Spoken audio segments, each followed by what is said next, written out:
Vancouver, welcome. Great to be with you. God love you. Thank you very much. What do you figure? How many people do we have in here? Is it over 100? Is it over 1,000? Over 1,000 people. Wow, I love being in Western Canada. As you know, born and raised in Calgary, which means I spent a lot of time in BC. You can take the boy out of the West, but never the West out of the boy. God left Western Canada.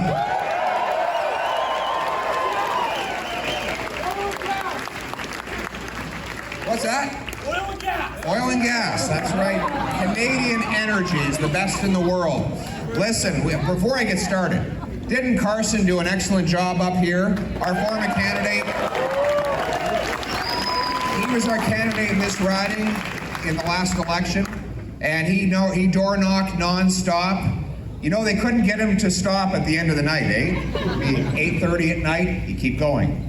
9 o'clock, he keeps going. His team's saying, Carson, knock it off. You're gonna start to lose votes. He says, no, I gotta keep going. I gotta keep going. He gets to this house and they say, Carson, the lights are off. Call it a night. You're gonna cost us votes. He says, one more house. Because if I don't go up to this door and we lose by one vote, I won't be able to live with myself. So he knocks on the door. Baby's crying. Lady opens the door. She says, you're in big trouble, mister. You just woke up my triplets. 1-year-old triplets. And worse than that, my husband is a 300-pound championship boxer who's coming down to have a word with you. Without missing a beat, Carson said, that will be necessary. I'm just going to move along. Just tell him his local Liberal candidate dropped by to say hello.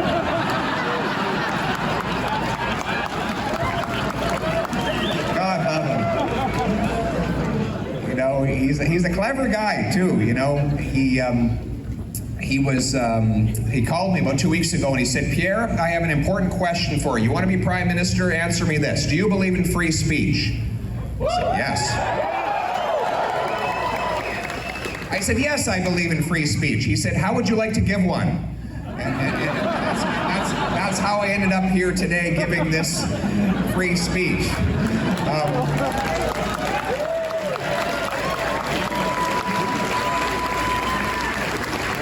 But freedom is really what it's all about, isn't it? Right?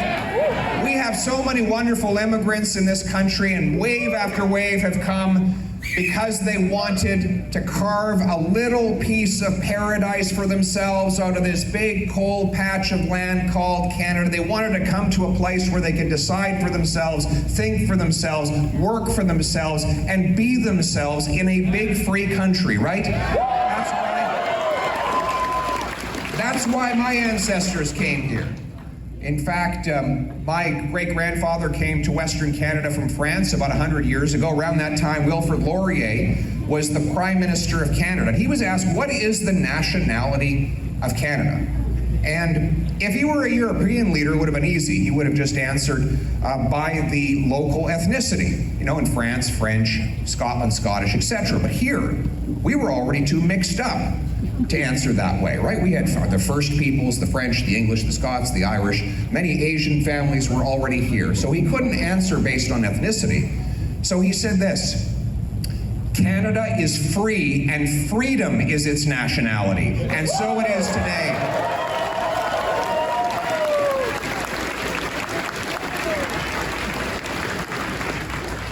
You know, but lately people haven't felt so free in this country, have they? Whether it's the 14-year-old girl who's depressed after being cut out of her social and sporting activities for 2 years, or the small businessman shut down again and again until he couldn't get up off his back and run his business anymore. Or the hard-working hero who brought our goods across international borders for 2 years without a vaccine and was called a hero, and all of a sudden had his livelihood stripped away by a trucker mandate that was based not on medical science but political science.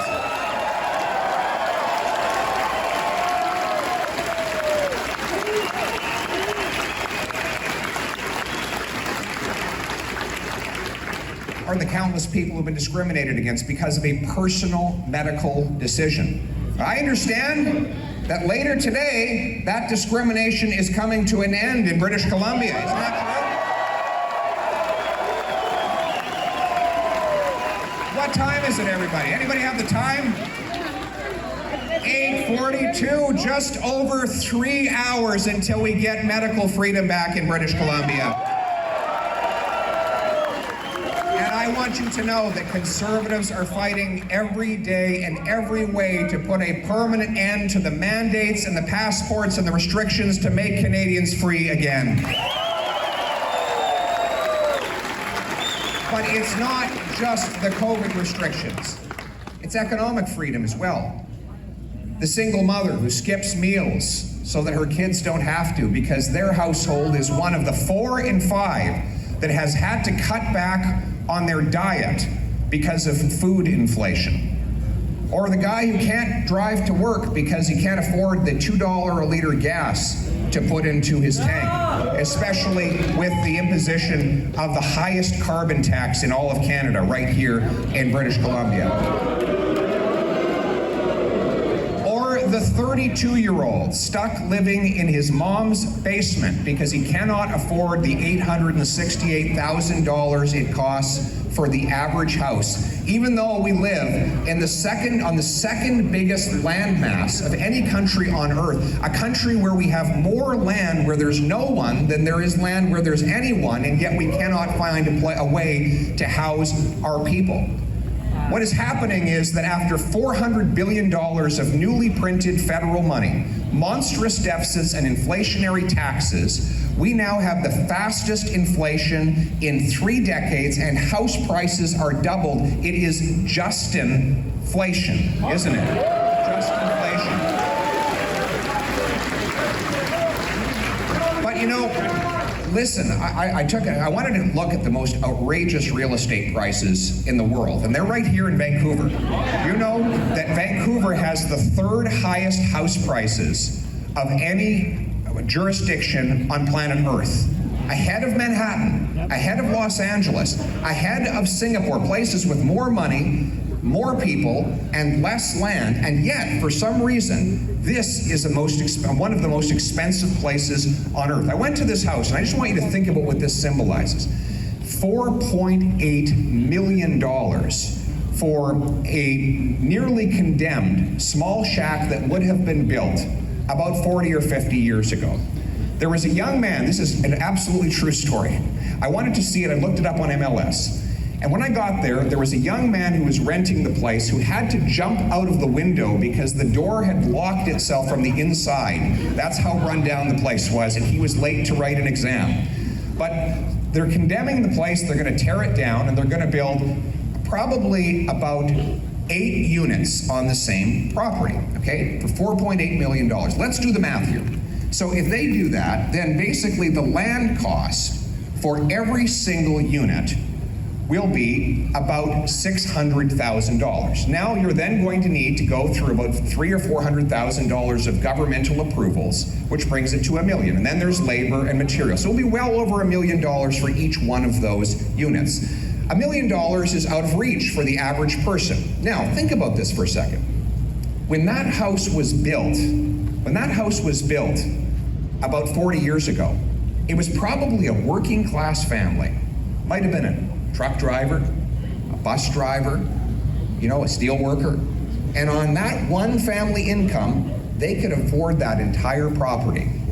But now, even when you carve it up into 8 different units, the average local British Columbian cannot afford it. How is it that in a half a century, we have actually moved backwards in the kind of real estate that we can afford? The answer is that we have a fundamentally broken economic system where the government prints massive amounts of cash to inflate the asset values of the super rich, while at the same time gatekeeping bureaucracies prevent the construction of those assets to prevent working class people and newcomers from ever owning it. You see, what we have in this country is not one nation. We have 2, separated by a gate. There are those who are lucky to live on the right side of the gate. They might have a mansion already, in which case they're doing really well. It's inflated in value. But the people on the other side of the gate are prevented from ever getting in. That's the system that we have built in this country, by printing cash to inflate the assets of the rich while also inflating the cost of living for the working poor. So this is that's right, the central bank money abuse in our country is ruining the wages of the working class and tearing apart our social fabric. And so a lot of people say, Pierre, why are you doing this? Why are you running for office? And the answer is, yes, it's a massive personal sacrifice. Yes, it's hard to be away from my family all these days, but I'll tell you why I'm doing it. I'm doing it because people feel like they've lost control of their lives. I'm running for Prime Minister to put you back in charge of your life by making Canada the freest nation on earth. That's my plan.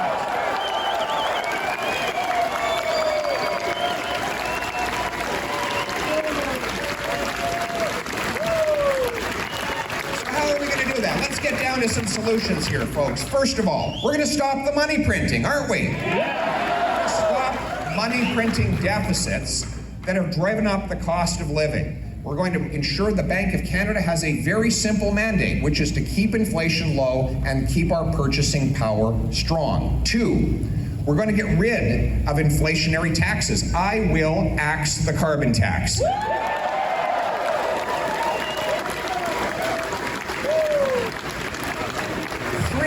We're going to cut back on the wasteful spending that has driven both the money printing and the taxes in the first place. So we're going to cancel the $100 billion in new slush fund spending that Trudeau promised.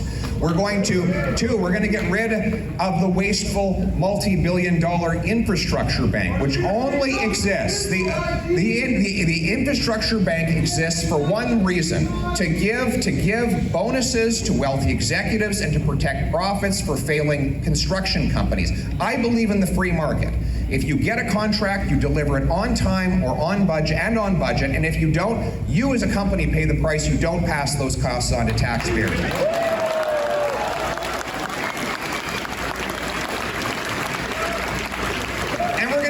Monetary freedom as well, right?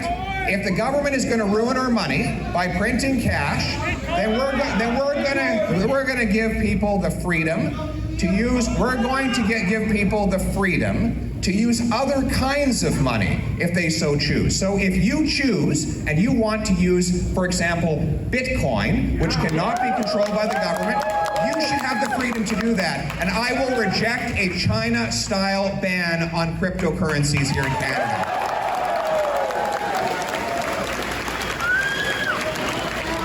We should have monetary freedom in this country. The ability of all Canadians to choose their own cash, never to be forced upon them, but the ability to make their own decisions. That's what it means to live in a free country.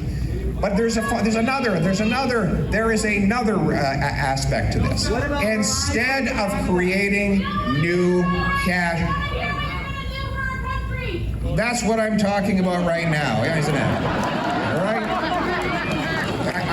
I feel like I'm in the House of Commons here right now.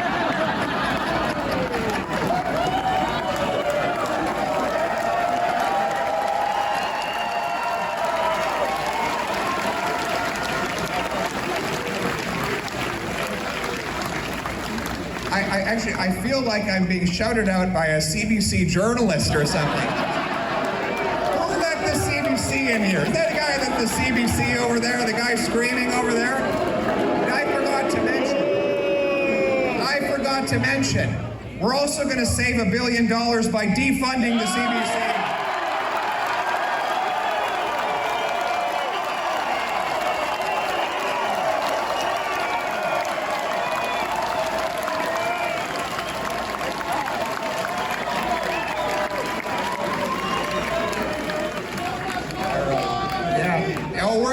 We're gonna get to pipelines. You don't worry over there, okay?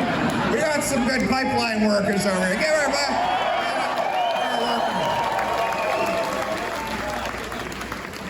Yeah. So that's how we're gonna save the money. So we don't have to print cash anymore. Instead of creating more cash, why don't we start creating more of what cash buys, right? So if inflation happens because the number of dollars grows faster than the amount of goods and services, what if we grew the goods and services faster than the number of dollars, right? Think about it. If you have an economy with 10 loaves of bread and $10, it's $1 for a loaf. But if you double the number of loaves of bread and you keep the $10, it's 50 cents for a loaf of bread. Well, the truth is that's the same right across the economy, right? So how are we going to unleash the production of more of the goods and services? We're going to remove the gatekeepers who prevented us from producing them in the first place. Let's take housing. Let's take housing. So in British Columbia, in Vancouver today, the cost of governmental regulations for each unit of housing is $644,000. So say in every single unit of housing that comes onto the market in this city, $644,000 of the cost is paperwork.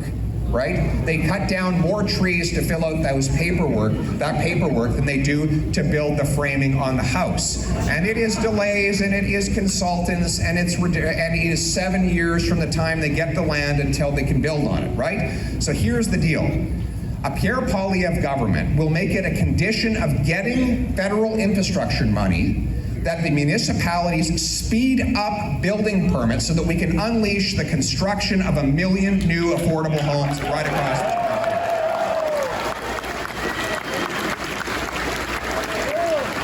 And I will sell off 15% of Canada's 37,000 federal buildings so that those buildings can be converted into affordable housing. And the proceeds of the sale can be used to reduce our deficit. In other words, build more homes, print less money. That's how we're going to make housing more affordable. So we've talked about housing. Let's move on to energy. You know, we have the third biggest supply of oil and gas in the entire world, and yet we can't afford to gas our vehicles. $2 a liter here. We cannot seem to bring even our own oil to our own refineries. Do you know that at the St. John refinery in New Brunswick, we import 130,000 barrels of oil every single day? That's almost 1 million a week, most of it from Saudi Arabia and Nigeria. Why is it we're sending our money to foreign dictatorships when our energy workers are without jobs here in Western Canada? So let me tell you the solution, folks. Here's the solution. First of all, I'm going to get rid of the Anti-Energy Act C-69 so we can build pipelines. We are going to build Canadian pipelines with Canadian steel to get Canadian energy to Canadian consumers, generating Canadian paychecks again.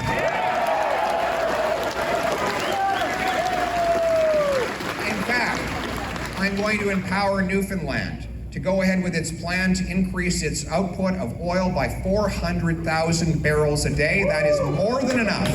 That is more than enough to replace the 130,000 barrels we're bringing in from overseas and have an extra surplus we can ship off to Europe to reduce European dependence on Putin and bring more power to the democracies of the world. Within 5 years, we will ban overseas oil from Canada altogether.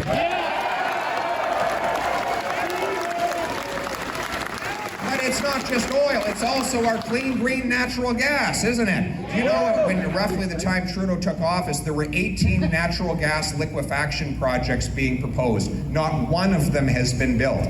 These facilities could help Asia get off dirty coal. We could use that energy, put it on a ship, send it over to Asia. The closest point in all of North America to Asia is right here in British Columbia. The closest point to Europe is Newfoundland. In other words, we have a geographic advantage. The Newfoundlanders have a plan right now to pipe natural gas from their offshore Jeanne d'Arc oil field to the shore. They will put it on a vessel where it will be cooled to minus 161 degrees, which is what you do to turn a gas into a liquid. We all remember that from chemistry class, right?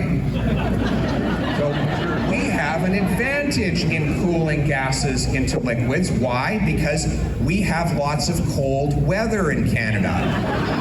It's our most abundant natural resource in Canada. In fact, you're not going to believe this because you're from BC, but it was so cold in Saskatchewan when I was there the other day, there were actually Liberals with hands in their own pockets.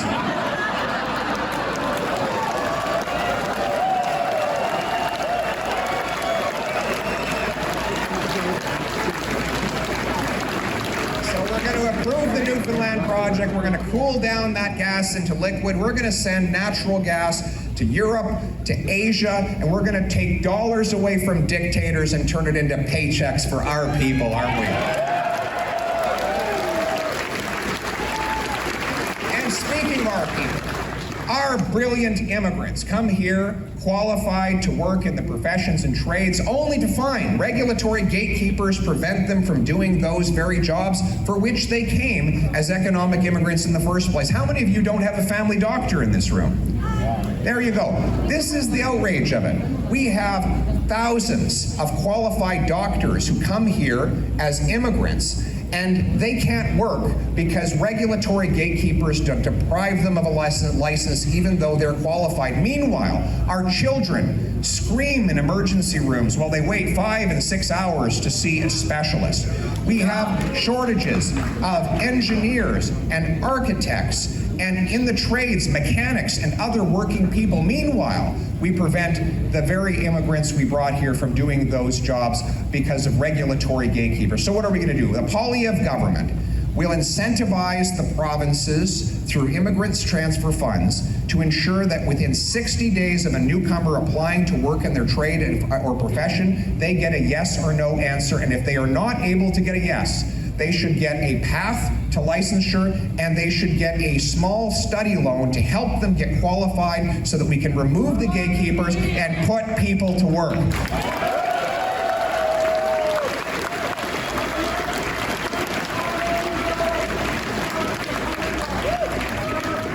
I hear somebody yelling to stop the pipeline. I think you want to stop the pipeline, sir? What do you want, Saudi Arabia to send their oil over here? Is that your answer? Yeah, I think you're wrong, sir. We need to use Canadian energy, not foreign energy, and we're not stopping the pipeline. We're going to build more pipelines.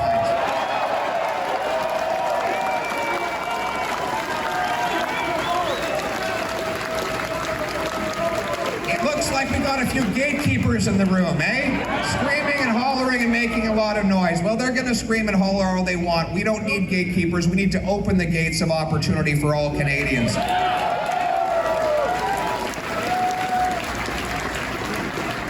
And, you know, speaking of shouting people down, aren't we going to put an end to this outrageous, politically correct woke culture that drives us?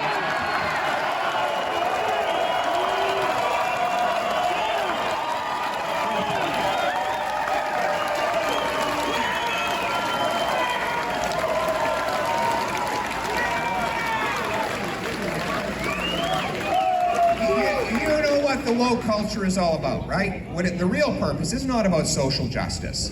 It's about dividing people. Why? They want to divide people based on race and ethnicity and sexuality and now vaccine status. Now, by next year, they will have thought of some other artificial dividing line to turn people against each other. Now, this is particularly ironic coming from our current Prime Minister, who has an ugly racist past of his own for which he has never fully come to account.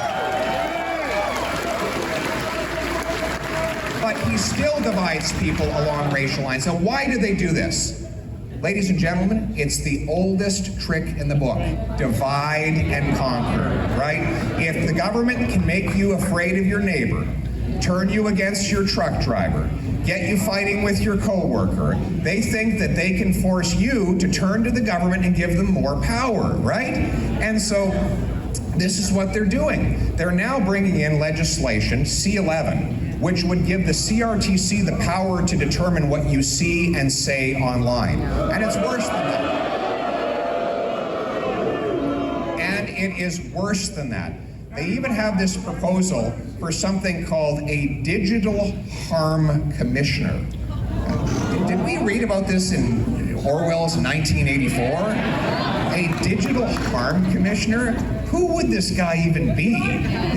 He's going on the internet looking for ideas that he might think are going to be harmful. We're not talking about criminal activity. Everything that's criminal in the tangible world is already criminal on the internet. We're talking about things that the government deems that it finds harmful to its interests. Ladies and gentlemen, let me tell you, if they ever do establish this digital harms commissioner, I can guarantee you one thing. On the first day I'm Prime Minister, he will be an unemployed digital harms commissioner.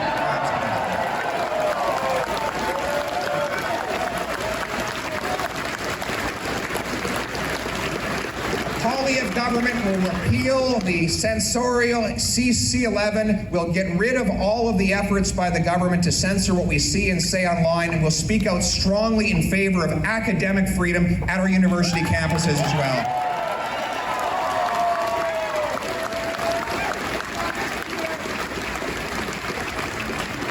Instead of dividing and conquering, what about uniting for freedom? The great thing, this is the wonderful thing about freedom. This is the difference between freedom and power, okay? Let's talk about this for a second. Because a lot of people say, Pierre, if you're a leader, can you take power? I don't want to take power. I'm running to give power back to the people. That's why I'm running. You see, power is a zero-sum game. If one person has more power, someone else has less, right? There can only be 100% of the power. And government basically divides up that power, and that's why it causes so much division. Freedom, by contrast, is exactly the opposite. If your neighbor has more freedom, it means you probably have more freedom, not less. Right? It is an infinite resource, and that is why it is a unifying resource, right?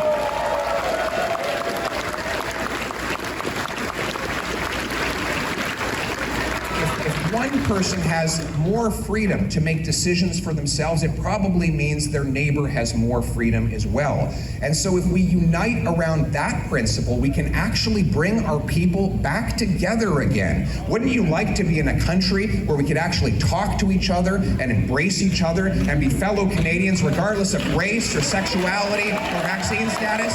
All Canadians together, unite for freedom.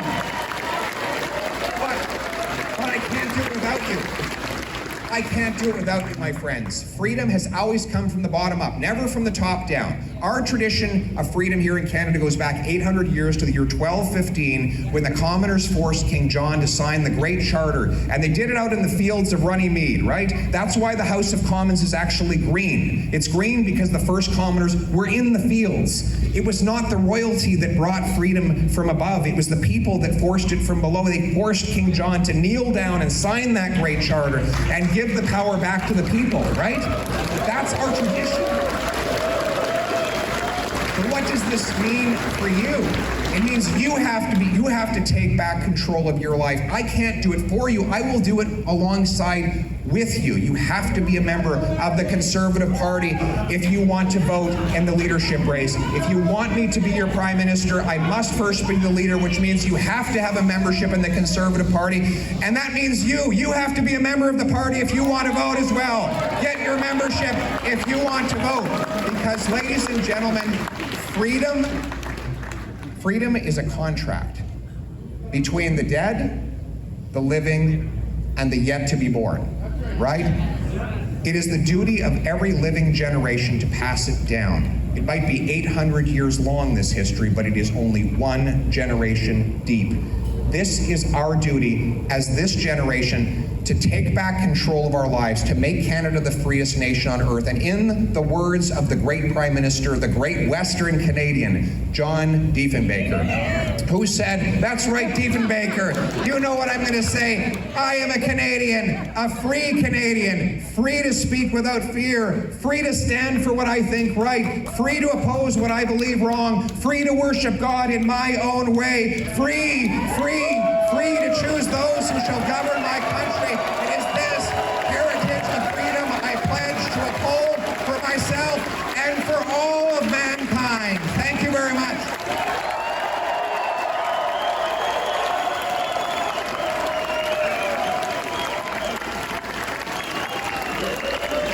Ladies and gentlemen, let's hear it for the next leader of the Conservative Party of Canada, the only person who can take on Justin Trudeau and the corrupt Liberals, our next Prime Minister, Mr. Pierre Poilievre.